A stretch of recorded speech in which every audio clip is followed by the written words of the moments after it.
اعوذ باللہ من الشیطان الرجیم، بسم اللہ الرحمن الرحیم۔ بادشاہ کا قیمتی موتی گم ہو گیا۔ اس نے اعلان کیا کہ جو اسے ڈھونڈ لائے گا اسے اس انعام سے نوازا جائے گا۔ سارے درباری سردار اور معزز تلاش میں لگ پڑے۔ 2 دن کی جان مار تلاش کے بعد ایک درباری کو وہ موتی مل گیا۔ جب باقی اپنی تمام تر کوشش کے باوجود ناکام رہے، بادشاہ نے ڈھونڈنے والے کو حسب وعدہ تمام انعامات سے نوازا اور اس کی محنت کی تعریف کی۔ اس کے بعد بادشاہ دوسرے درباریوں کی طرف متوجہ ہوا اور ان کی محنت پر ان کے لیے خیر کے کلمات کہے اور پھر ان کو بھی انعامات دیے۔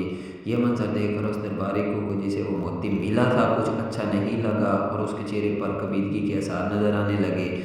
بادشاہ جو یہ سب محسوس کر رہا تھا وہ اس درباری کی طرف متوجہ ہوا اور اس سے کہا، میں نے موتی ڈھونڈنے والے سے جو وعدہ کیا تھا اس کے مطابق تمہیں نواز دیا اور اس میں کمی کوئی نہیں کی۔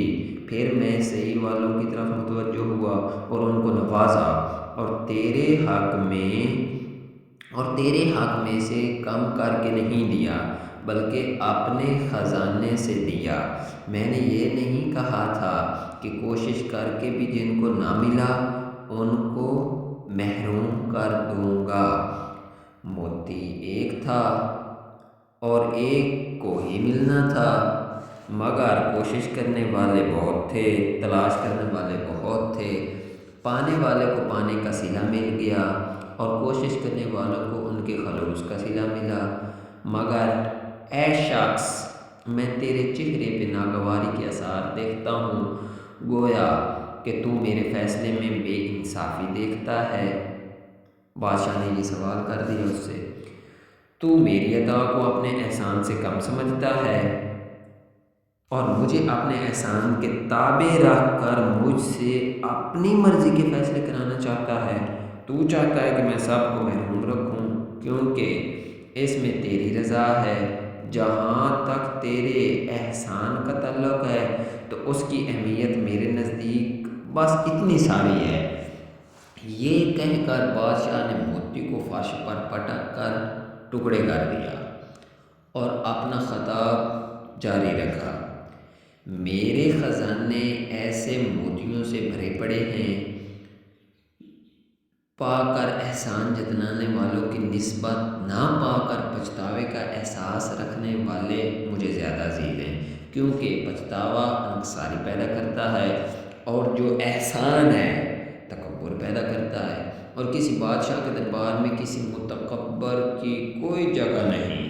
یہ کہہ کر بادشاہ نے اس درباری کو اپنی مجلس سے نکال دیا۔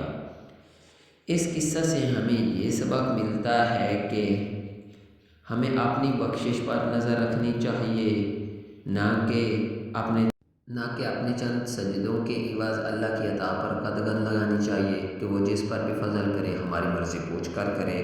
ہمیں کبھی بھی اللہ اور اس کے بندوں کے درمیان نہیں آنا چاہیے، چاہے وہ گناہ گار بندے ہی کیوں نہ ہوں۔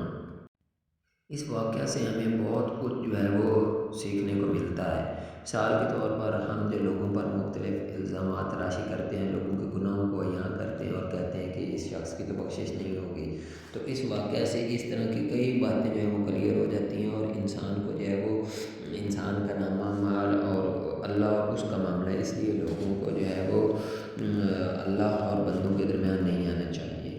تو بہت شکریہ دوستو، چینل کو سبسکرائب کریں، بہت بہت شکریہ۔